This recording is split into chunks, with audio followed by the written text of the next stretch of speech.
Hello guys, क्या हाल है आपके। आप देख रहे हैं चैनल जावेद शेख की दुनिया। इस वक्त हम हैं बदीन में, और बदीन में हम सफ़र कर रहे हैं समंदर की जानिब, जिसको ज़ीरो पॉइंट भी कहा जाता है। और इस वक्त हम रास्ते में हैं। रास्ता खूबसूरत है, मौसम भी बहुत तरोताज़ा खूबसूरत हो रहा है और हल्की हल्की बूंदाबांदी है। और आज हमने सोचा कि ज़ीरो पॉइंट को एक्सप्लोर किया जाए। बहुत ज़्यादा नाम सुना हुआ था। दीन के मशहूर मारिफ चंगे डॉक्टर इमरान मेमन भी हमारे साथ मौजूद है, और हम जा रहे हैं एक नई मुहिम की तरफ। एक नई मुहिम पे निकले हुए हैं हम। देखते हैं, आप लोग दुआ करें कि हम सही सलामत पहुंच जाएं और सही जगह पहुंच जाए, सही जगह पहुंच जाएं। अपने इलाके वापस लेने जा रहे हैं इंडिया से। क्या इंडिया से इलाके लेने जा रहे हैं हाँ। या बाकी जो बचे हैं वो देने जा रहे मिशन हैं? इम्पॉसिबल पे है। पैसे अच्छे मिले तो ये भी दे देंगे। क्या ये वो लतू है रख लो यार। कि सिंधी दरवेश था, वो कहता है माई दो, मैं बीवी दो, सिंध ले लो। ठीक है, और मैंने कहा अच्छा वो ये पागल ही है।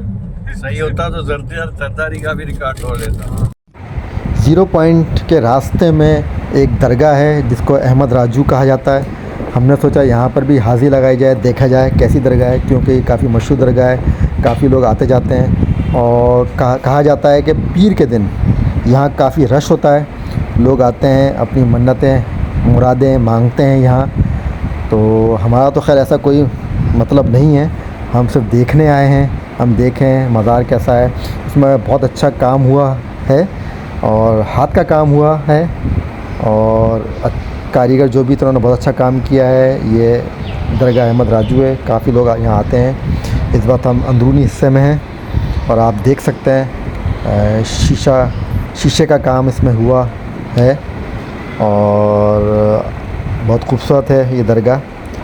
अब इसके बाद हम दोबारा जो है अपने सफ़र की तरफ गामज़न है, ज़ीरो पॉइंट की तरफ। ज़ीरो पॉइंट के जितना नज़दीक जाते जाते हैं हरियाली थोड़ा कम होती जाती है, और ज़मीन आप देखेंगे कि ऐसा लगेगा जैसे ज़मीन में नमकियात आ गई हैं। उसकी वजह यह है कि समंदर है, और जब समंदर में तुग़यानी आती है तो पानी ज़मीन की तरफ हरकत करता है, और जिसकी वजह से पानी ऊपर चढ़ाता है और ज़मीन जो है नमकियात से भर जाती है। ये रास्ते में मुख्तलिफ़ सरकारी इमारत भी नज़र आएंगी आपको, जो काफ़ी मखदूश हालत में हैं। और इस वक्त हमारे प्यारे दोस्त इमरान साहब भी हमारे साथ मौजूद हैं। इनके भाई समी जो कि डॉक्टर हैं वो भी हमारे साथ मौजूद हैं। ये देखें आप, कुछ इमारत नज़र आ रही हैं, और ये इमारत जो नज़र आ रही हैं ये बहुत ज़्यादा अच्छी हालत में नहीं है। गुर्बत है इस इलाके के अंदर, और माहीगीर की भी कुछ बस्तियाँ हैं यहाँ पर, छोटी छोटी बस्तियाँ हैं। और हम उसी तरफ गामज़न हैं। रास्ते में एक रेंजर्स की चौकी भी आती है। वो एहलकार बहुत ज़्यादा ताउन करने वाले लोग हैं, बहुत इज़्ज़त देते हैं। उन्होंने हमें गाइड किया, हमें रास्ता समझाया और कहा कि आप बिला खौफ ख़तर जा सकते हैं। रास्ता बहुत पुरअमन है और पुरसुकून। मेरा बचले तो दिल चीर के दिखा दूं।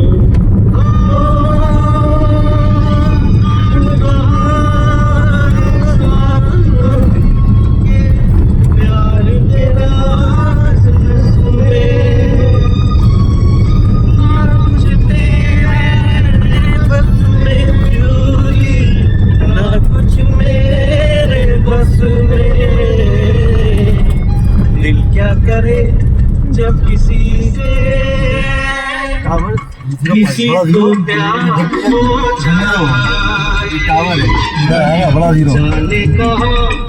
लगता यही है कि यहाँ कोई सहूलियत दस्तियाब नहीं है। और अब हम साहिल की तरफ समंदर पे आ चुके हैं। आप देखें कि प्लास्टिक के कंटेनर्स के साथ फ़िशरीज़ महकमे ने एक रास्ता बनाया है जो आगे समंदर तक जाता है। समंदर का पानी काफ़ी गंदा है, गदला है।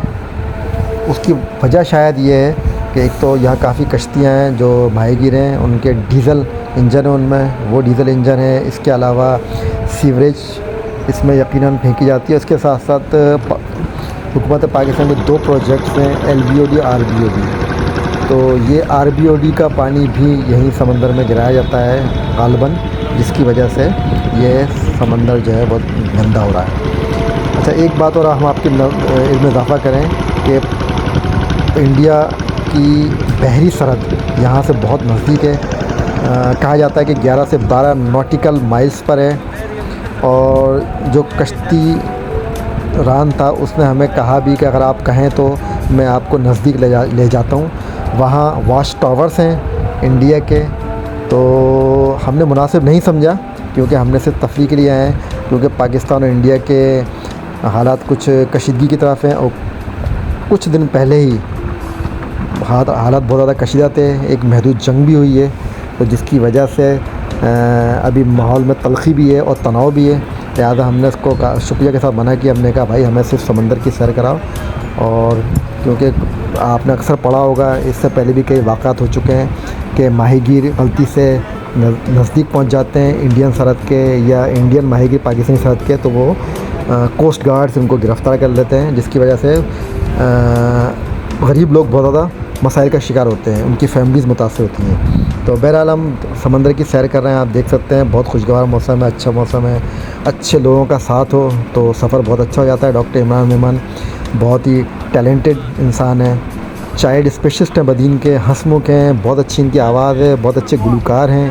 इनके छोटे भाई डॉक्टर समी भी हमारे साथ हैं, वो भी बहुत हंसमुख खुश मिजाज इंसान हैं। और हमारे साथी उज़ैर भी हमारे साथ हैं। तो समंदर की सैर करके बहुत मज़ा आया। आप लोग बिल्कुल यहाँ आ सकते हैं, जो नौजवान तबका है या जो सैर व तफरीह को पसंद करते हैं वो यहाँ आएँ, बिल्कुल देखें और नई नई चीज़ें जो है एक्सप्लोर करें। हाँ, फैमिली के लिहाज से मैं कतई मशवरा नहीं दूंगा क्योंकि किसी भी किस्म की फैसिलिटीज़ नहीं है। बाहर आप देखेंगे जो अभी आपने देखा होगा तो होटल्स वगैरह नहीं हैं, सिर्फ चाय के होटल्स हैं। और हम ये सोच कर आए थे कि हम यहाँ किसी होटल पर बैठकर मछली भी इंजॉय करेंगे, मछली बनवाएंगे, ताज़ा मछली, लेकिन यहाँ ऐसा कोई इंतज़ाम हमें नज़र नहीं आया और ना ही वॉशरूम्स वगैरह हैं यहाँ पर। तो फैमिली के लिए ये कतई भी नहीं है। हाँ, लोग अपने तौर पे मुहिम जोई की गर्ज से, कोई नई जगह देखने की गर्ज से आना चाहें तो बिल्कुल आएँ। और लोग बहुत पुरअमन हैं, लोग बहुत प्यारे लोग हैं, मोहब्बत करने वाले लोग हैं, सीधे लोग हैं। बस एक हुकूमत की ज़िम्मेदारी है कि हमारा थोड़ी सी सहूलियात फराहम करें, लोगों का मेयार ज़िंदगी कुछ बेहतर किया जाए, कुछ सहूलियात दी जाएँ। और इसको बतौर पिकनिक पॉइंट भी बना सकती है गवर्नमेंट। थोड़ा सा ख़र्चा करना पड़ेगा, थोड़ी सी तवज्जो की ज़रूरत है। तो ये तमाम चीज़ें मिलकर इसको एक अच्छा पिकनिक पॉइंट बना सकती हैं, क्योंकि काफ़ी एक वसी साहली पट्टी है बदीन की। और अब हम वापसी का सफ़र हमने इख्तियार कर लिया है, आप देख सकते हैं। और अब बस आपसे रिक्वेस्ट है कि आप चैनल जावेद शेख की दुनिया को सब्सक्राइब करें, लाइक करें।